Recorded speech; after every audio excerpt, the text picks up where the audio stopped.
Casa Velha, de Machado de Assis, capítulo 3. Amor non improbatur, escreveu o meu grande Santo Agostinho. A questão para ele, como para mim, é que as crianças sejam amadas e amem em Deus. Assim, quando desconfiei por aquele gesto, que esta moça e Félix eram namorados, não os condenei por isso. E para dizer tudo, confesso que tive um grande contentamento. Não sei bem explicá-lo, mas é certo que, sendo ali estranho e vendo esta moça pela primeira vez, a impressão que recebi foi como se tratasse de amigos velhos. Pode ser que a simpatia da minha natureza explique tudo. Pode ser também que esta moça, assim como fascinara o Félix para o amor, acabasse a fascinar-me para a amizade. Uma ou outra coisa, a escolha, a verdade é que fiquei satisfeito e os aprovei comigo. Entretanto, adverti que da parte dele não vira nada, nem à mesa, nem na varanda, nada que mostrasse igual afeição. Dar-se-ia que só ela o amasse, não ele a ela. A hipótese afligiu-me. Achava-os tão ajustados um ao outro que não acabarem ligados parecia-me uma violação da lei divina. Tais eram as reflexões que vim fazendo quando dali voltei neste dia, e para quem andava à cata de documentos políticos, não é de crer que semelhante preocupação fosse de grande peso, mas nem a alma de um homem é tão estreita que não caibam nela coisas contrárias. Nem eu era tão historiador como presumira. Não escrevia a história que esperava, a que de lá trouxe é esta. Não me foi difícil averiguar que o Félix amava a pequena. Logo nos primeiros dias pareceu-me outro, mais prazenteiro, e à mesa ou fora dela pude apanhar alguns olhares que diziam muito. Observei também que essa moça tão criança era inteiramente mulher quando os olhos dela encontravam os dele, como se o amor fosse a puberdade de um espírito. E mais notei que se toda a gente a tratava de um modo afetuoso, mas superior, ela tinha para com ela atenção e respeito. Já então não ia eu ali todos os dias, mas 3 ou 4 vezes por semana. A dona da casa, posto que sempre afável, recebia a impressão natural da assiduidade, que vulgariza tudo. Os dois não. O Félix vinha muitas vezes esperar-me à distância da casa, e, na casa, ao portão ou na varanda, achava sempre a mocinha, rindo pela boca e pelos olhos. É bem possível que eu fosse para eles como o traço de pena que liga duas palavras. É certo, porém, que gostavam de mim. Eu, entre ambos, com a minha batina, deixe-me confessar esta vaidade, tinha uns ares de bispo Cirilo entre Eudoro e Simódice. Há de parecer singular que não me lembrasse logo do pedido de Dona Antônia para que o filho me acompanhasse à Europa e o não ligasse a este amor nascente. Lembrei-me depois. A princípio, vendo a afeição com que ela tratava a mocinha, cuidei que os aprovava. Mais tarde, quando me recordei do pedido, acreditei que esse amor era para ela o remédio ao mal secreto do filho, se algum havia, que me não quisera revelar. Durante os primeiros dias, depois da chegada de Lalau, nada aconteceu que mereça a pena contar aqui. Félix acompanhava-me no trabalho, mas interruptamente, e às vezes, se saía a algum negócio da casa, só nos víamos à mesa do jantar. Lalau não ia à biblioteca. Um dia, porém, atreveu-se a entrar às escondidas e foi ter comigo. Suspendi o trabalho e conversamos perto de meia hora sobre uma infinidade de coisas, presentes e passadas. Era mais de 11 horas, o dia estava quente, o ar parado, a casa silenciosa, salvo um ou outro mugido ao longe, ou algum canto de passarinho. Eu, com os estudos clássicos que tivera e a grande tendência idealista, dava a tudo a cor das minhas reminiscências e da minha índole, acrescentando que a própria realidade externa, antiquada e solene dos móveis e livros, recente e graciosa em Lalau, era propícia à transfiguração. Deixei-me ir ao sabor do momento. Notem bem que ela, às vezes, ouvia mal, ou não sabia ouvir absolutamente, mas com os olhos vagos, pensando em outras coisas. Outras vezes interrompia-me para fazer um reparo inútil. Já disse também que tinha a conversação trancada, salteada. Com tudo isso, era interessante falar-lhe, principalmente ouvi-la. Sabia, no meio das puerilidades frequentes da palavra, não destoar nunca da consideração que me devia. E tanto era curiosa como franca. Teve medo? Disse ela. Como é que a senhora entrou? Entrando. Vi o senhor aqui e vim-me muito devagar, pensando que não chegasse ao fim da sala, sem que o senhor me ouvisse. Mas não ouviu nada, todo embebido no que está escrevendo. O que é? Coisas sérias. Minha Tônia disse que o senhor está aqui fazendo umas notas políticas para pôr num livro. Então, se sabia, como é que me perguntou? Lalau encolheu os ombros. Fez mal, disse eu. Olhe que eu sou padre, posso pregar-lhe um sermão. O senhor prega sermões? Por que não vem pregar aqui na Quaresma? Eu gosto muito de sermões. No ano passado ouvi 2 na igreja da Lapa, muito bonitos. Não me lembro o nome do padre. Eu, se fosse padre, havia de pregar também. Só não gosto dos latinórios. Não entendo. Falou assim, a trancos, uns bons 5 minutos. Eu deixei-a ir, olhando só, vivendo daquela vida que jorrava dela cristalina e fresca. No fim, Lalau sentou-se, mas não se conversou sentada mais que 2 minutos. Levantou-se outra vez para ir à janela e tornou dentro para mirar os livros. Achou-os grandes demais. Admirava como havia quem tivesse paciência de os ler. E depois alguns eram tão velhos. Que tem que sejam velhos, retorqui. Deus é velho e é a melhor leitura que há. Lalau olhou espantada para mim. Provavelmente era a primeira vez que ouvia uma figura daquelas e fez-lhe impressão. Teimou depois que os livros velhos pareciam-se com o antigo capelão da casa, o antecessor do padre Mascarenhas, que andava sempre com a batina empoeirada e tinha a cara feia de rugas. Conseguintemente, gente, que palavra horrível, igual o Machado pegou pesado.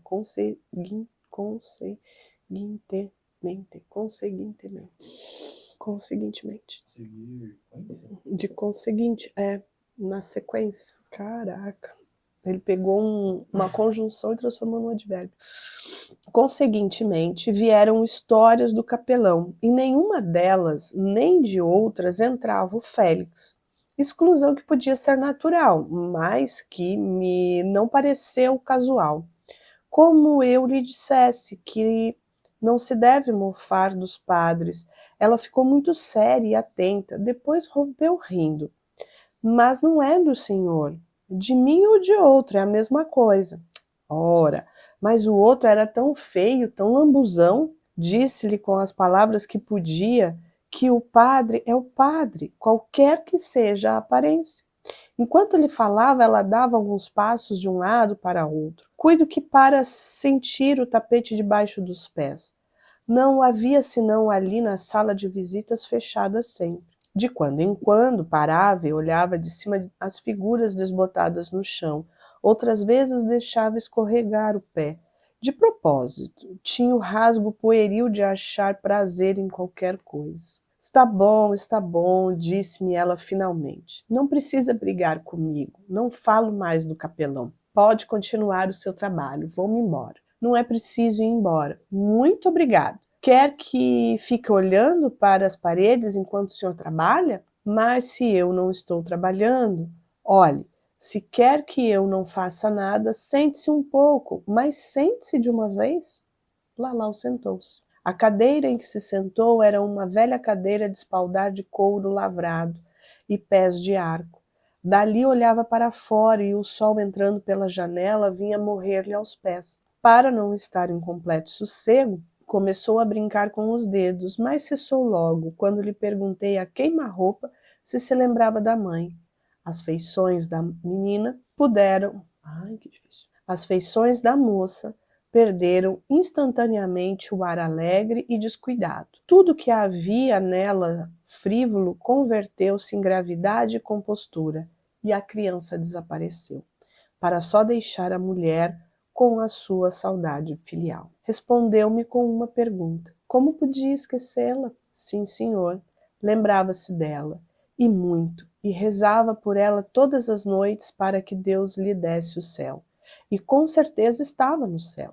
Era boa como eu não podia imaginar, e ninguém foi nunca tão amiga dela como a defunta.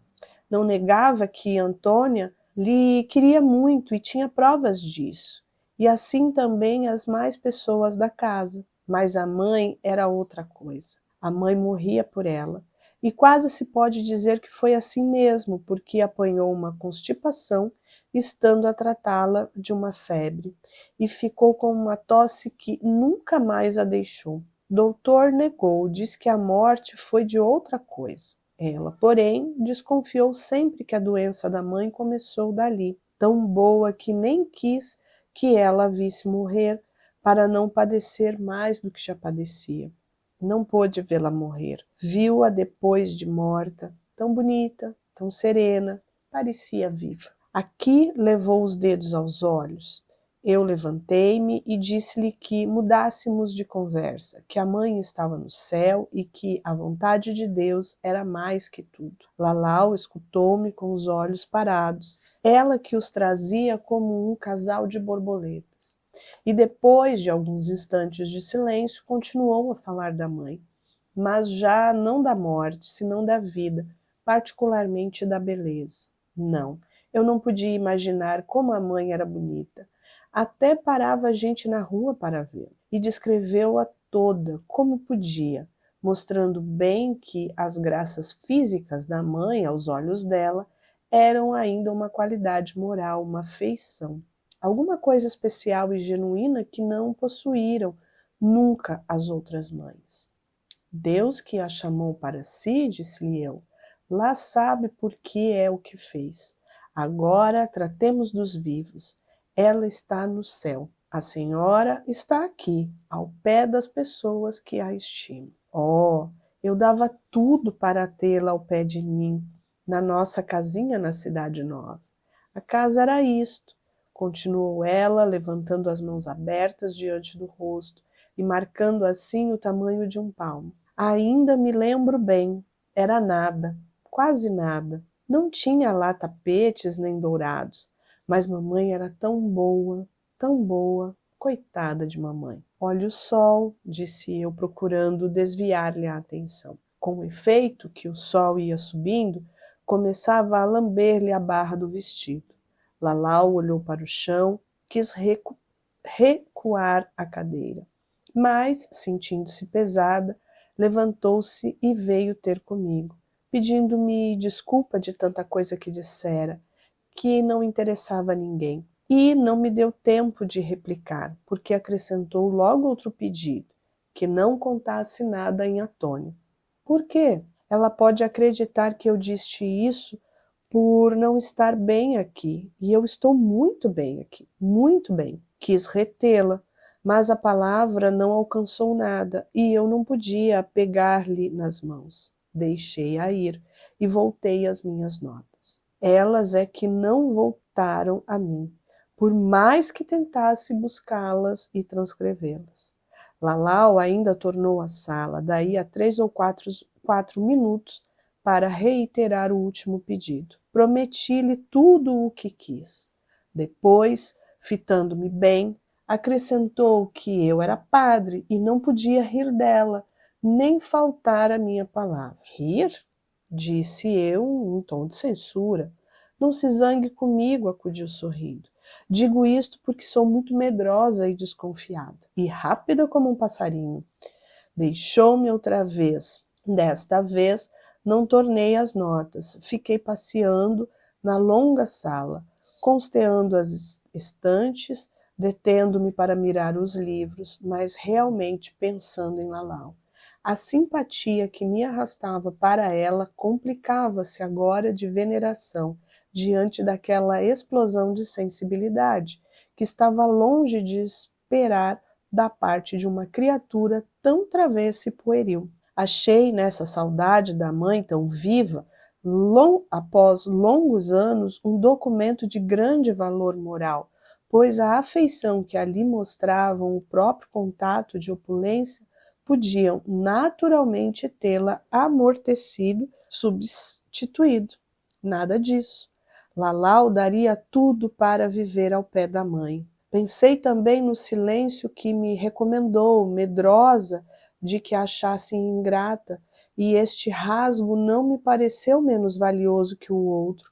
Era claro que ela compreendia as induções possíveis de uma dor que persiste, a despeito dos carinhos com que cuidavam tê-la eliminado, e queria poupar os seus benfeitores o amargor de crer que empregavam mal o benefício. Pouco depois chegou o Félix, veio falar-me, disse-me que tinha uma boa notícia, que ia mudar de roupa e voltava. 20 minutos depois estava outra vez comigo e confiava-me o plano de fazer-se eleger deputado. Até agora não tinha resolvido nada, mas acho que devo fazê-lo.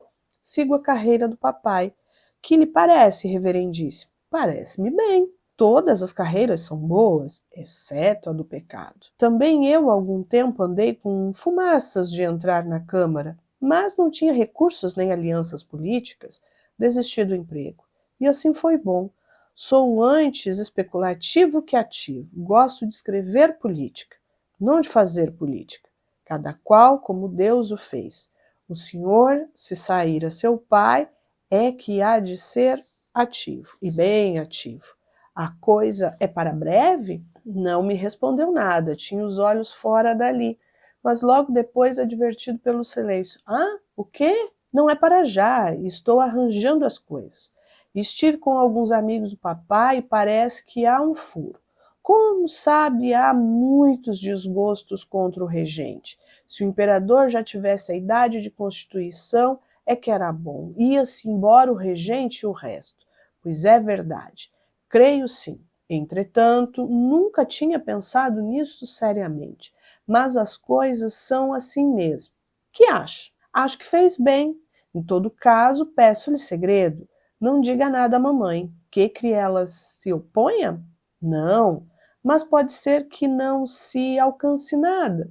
E para lhe não dar uma esperança que pode falhar, é só isto. Era plausível a explicação. Prometi-lhe não dizer nada. Creio que falamos ainda de política e da política daqueles últimos 10 anos, que não era pouca nem plácida. Félix não tinha certamente um plano de ideias e apreciações originais através das palavras dele. Apalpava eu as fórmulas e os juízos do círculo ou das pessoas com quem ele lidava para o fim de encetar a carreira. Agora, a particularidade dele era ter a clareza e a retidão do espírito precisas para só recolher do que ouvia a parte sã e justa, ou, pelo menos, a porção moderada. Nunca andaria nos extremos, qualquer que fosse o seu partido. Trabalhou muito hoje? Perguntou-me ele quando nos preparávamos para o jantar. Pouco. Tive uma visita. Mamãe? Não. Outra pessoa. Lalau não é assim que lhe chamam? Esteve aqui uma meia hora, podia estar 3 ou 4 horas que eu não dava por isso. Muito engraçada. Mamãe gosta muito dela, disse ele. Todos deviam gostar dela. Não é só engraçada, é boa. Tem muito bom coração. Digo-lhe que pus de lado o imperador dos Andradas, o 7 de abril, pus tudo de lado para ouvi-la falar. Tem coisas de criança, mas não é criança. Muito inteligente, não acha? Muito. Do que falaram? De 1000 coisas, talvez 2000. Com ela é difícil contar os assuntos, vai de um para outro com tal rapidez que se a gente não toma cuidado, cai no caminho. Sabe que ideia tive aqui olhando para ela? Que foi? Casá-la. Casá-la? Perguntou ele vividamente. Casá-la, eu mesma. Ser eu o padre que a unisse ao escolhido de seu coração, quem ela o tivesse. Félix não disse nada. Sorriu acanhadamente. E pela primeira vez suspeitei que as intenções do rapaz podiam ser muito outras das que lhe supunha até então. Que haveria nele, porventura, em vez de um marido, um sedutor.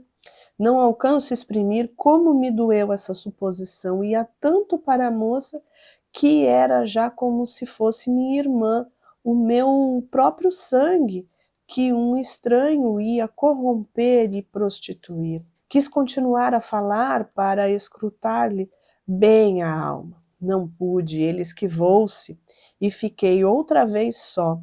Nesse dia retirei-me um pouco mais cedo. Dona Antônia achou-me preocupado e disse-lhe que tinha dor de cabeça. As pessoas do meu temperamento entender-me-ão.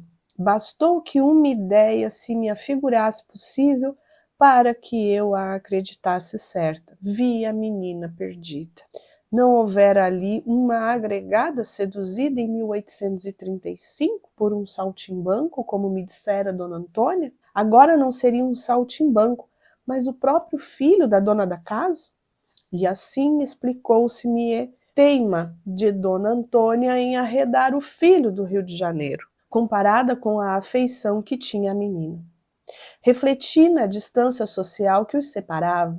Lalau era admitida na intimidade da família, mas o rapaz, filho do ministro e aspirante a ministro, e mais que tudo filho de Casa Grande, tendo herdado o sangue do bisavô tão orgulhoso nas veias da mãe, reservar-se-ia para algum casamento de outra laia. Como, porém, ela era bonita e a natureza tem leis diferentes da sociedade, e não menos imperiosas, Félix achara um modo de conciliar umas e outras, amando sem casar. Tudo isso que fica aí em resumo foram minhas reflexões do resto do dia e de uma parte da noite. Estava irritado contra o rapaz, temia por ela e não atinava com o que cumpria fazer.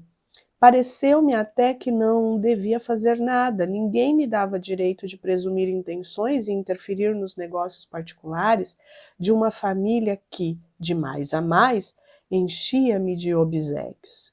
Isso era verdade, mas como eu quero dizer tudo, direi um segredo de consciência.